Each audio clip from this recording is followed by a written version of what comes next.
नमो भगवते तस्मै कृष्णायाद्भुतकर्मणे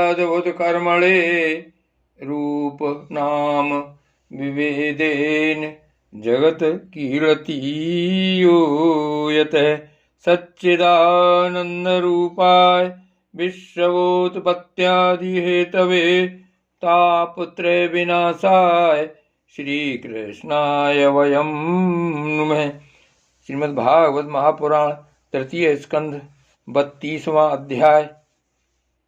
धूम मार्ग और अर्चिरादि मार्ग से जाने वालों की गति का और भक्ति योग की उत्कृष्टता का वर्णन।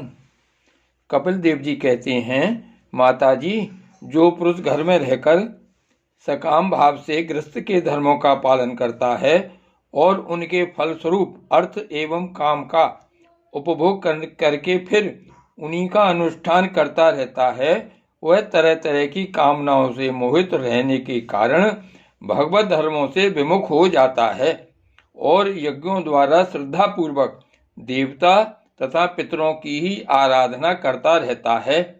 उसकी बुद्धि उसी प्रकार की श्रद्धा से युक्त रहती है। देवता और पितर ही उसके उपास रहते हैं, अतः वह चंद्रलोक में जाकर उनके साथ सोमपान करता है और फिर पूर्ण क्षीण होने पर इसी लोक में लौट आता है। जिस प्रकार प्रलय काल में शेष साई भगवान शेष सैया पर शयन करते हैं, उस समय सकाम गृहस्थाश्रमियों को प्राप्त होने वाले ये सब लोक भी लीन हो जाते हैं।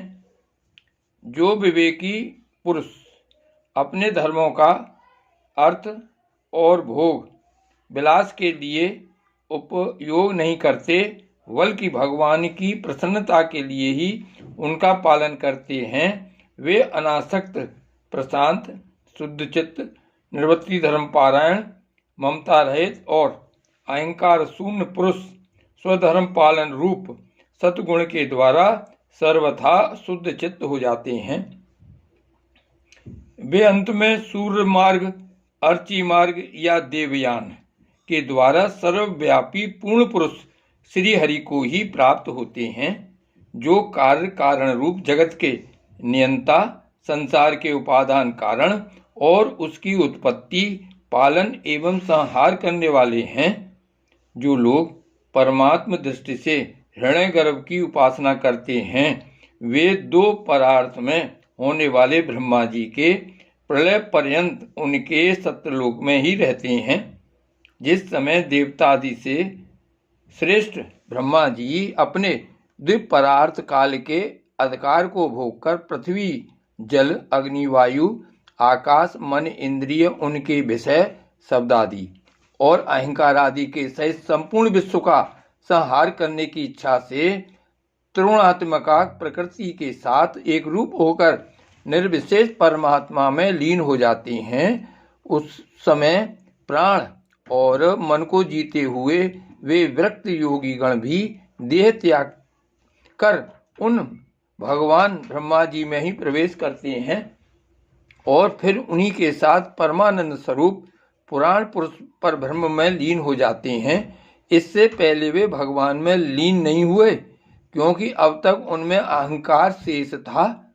इसलिए माताजी, अब तुम भी अत्यंत भक्ति भाव से उन श्री हरि की ही चरण शरण में जाओ। समस्त प्राणियों का हृदय कमल ही उनका मंदिर है और तुमने भी मुझसे उनका प्रभाव सुन ही लिया है। वेद गर्भ ब्रह्मा जी भी, जो समस्त स्थावर जंगम प्राणियों के आदि कारण हैं, मरीचि आदि ऋषियों, योगेश्वरों, सनकादिकों तथा योग प्रवर्तक सिद्धों के सहित निष्काम कर्म के द्वारा आदि पुरुष श्रेष्ठ सगुण ब्रह्म को प्राप्त होकर भी भेद दृष्टि और कर्तव्य अभिमान के कारण भगवत इच्छा से जब सर्ग काल उपस्थित होता है, तब काल रूप ईश्वर की प्रेरणा से गुणों में क्षोभ होने पर फिर पूर्ववत प्रकट हो जाते हैं। इसी प्रकार पूर्वोक्त ऋषिगण भी अपने अपने कर्मानुसार ब्रह्मलोक के ऐश्वर्य को भोग कर भगवत इच्छा से गुणों में क्षोभ होने पर पुनः इस लोक में आ जाते हैं। जिनका चित्त इस लोक में आसक्त है और जो कर्मों में श्रद्धा रखते हैं, वे वेद में कहे हुए काम्य और नित्य कर्मों का सांगोपांग अनुष्ठान करने में ही लगे रहते हैं। उनकी बुद्धि रजोगुण की अधिकता के कारण कुंठित रहती है, हृदय में कामनाओं का जाल फैला रहता है और इंद्रियां उनके बस में नहीं होती। बस अपने घरों में ही आसक्त होकर वे नित्य प्रति पितरों की पूजा में लगे रहते हैं। ये लोग अर्थ, धर्म और काम के पारायणी होते हैं। इसलिए जिनके महान पराक्रम अत्यंत कीर्तनीय हैं, उन भवभयहारी श्री मधुसूदन भगवान की कथा वार्ताओं से तो वे विमुख ही रहते हैं। हाय विष्टा भोजी कुकर सूकर आदि जीवों के विष्टा चाहने के समान जो मनुष्य भगवत कथामृत को छोड़कर निंदित विषय वार्ताओं को सुनते हैं, वे तो अवश्य ही विधाता के मारे हुए हैं। उनका बड़ा ही मंद भाग है, उनका बड़ा ही मंद भाग्य है। गर्भाधान से लेकर अंत्येष्टि तक सब संस्कारों को विधि पूर्वक करने वाले ये सकाम कर्मी सूर्य से दक्षिण ओर के पितृयान या धूम मार्ग से पितृश्वर अरयमा के लोक में जाते हैं और फिर अपनी ही संतति के वंश में उत्पन्न होते हैं। माताजी, पितृलोक के भोग लेने पर जब उनके पुण्य क्षीण हो जाते हैं, तब देवता लोग उन्हें वहां के ऐश्वर्य से च्युत कर देते हैं और फिर उन्हें विवश होकर तुरंत ही इस लोक में गिरना पड़ता है। इसलिए माताजी, जिनके चरण कमल सदा भजने योग्य हैं, उन भगवान का तुम उन्हीं के गुणों का आश्रय लेने वाली भक्ति के द्वारा सब प्रकार से मन, वाणी और शरीर से भजन करो। भगवान वासुदेव के प्रति किया हुआ भक्ति योग तुरंत ही संसार से वैराग्य और ब्रह्म साक्षात्कार रूप ज्ञान की प्राप्ति करा देता है। वस्तुतः सभी विषय भगवत रूप होने के कारण समान हैं। अतः जब इंद्रियों की वृत्तियों के द्वारा भी भगवत भक्त का चित्त उनमें प्रिय अप्रिय रूप विषमता का अनुभव नहीं करता, सर्वत्र भगवान का ही दर्शन करता है, उसी समय वह संग रहित सब में समान रूप से स्थित त्याग और ग्रहण करने योग्य दोष और गुणों से रहित अपनी महिमा में आरूढ़ अपने आत्मा का ब्रह्म रूप से साक्षात्कार करता है। वही ज्ञान स्वरूप है, वही परब्रह्म है, वही परमात्मा है, वही ईश्वर है, वही पुरुष है, वही एक भगवान स्वयं जीव, शरीर, विषय, इंद्रियों आदि अनेक रूपों में प्रतीत होता है। संपूर्ण संसार में आसक्ति का अभाव हो जाना, बस यही योगियों के सब प्रकार के योग साधन का एकमात्र अभीष्ट फल है। ब्रह्म एक है, ज्ञान स्वरूप और निर्गुण है, तो भी वह बाह्य वृत्तियों वाली इंद्रियों के द्वारा भ्रांतिवश शब्दादि धर्मों वाले विभिन्न पदार्थों के रूप में भास रहा है।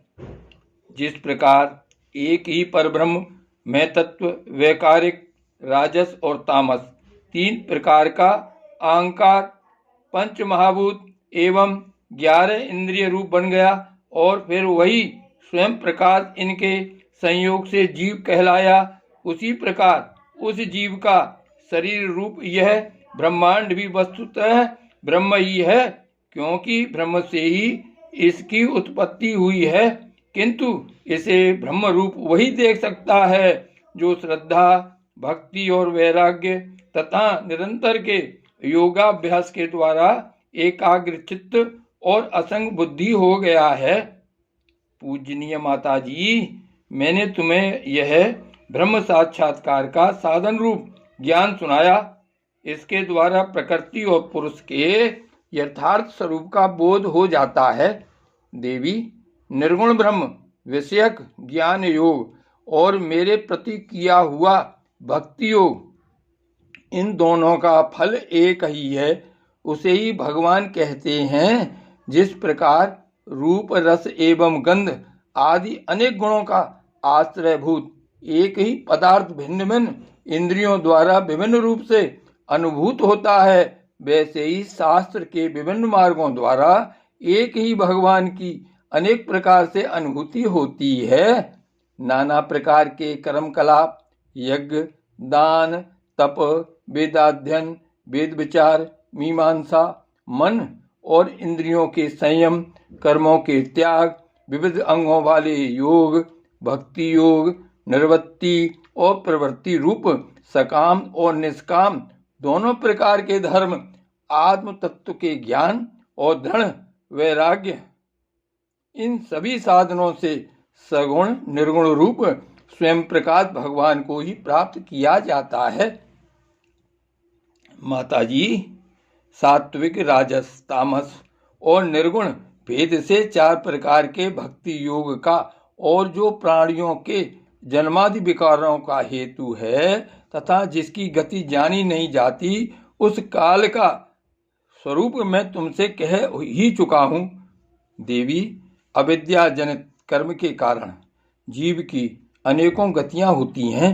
उनमें जाने पर वह अपने स्वरूप को नहीं पहचान सकता।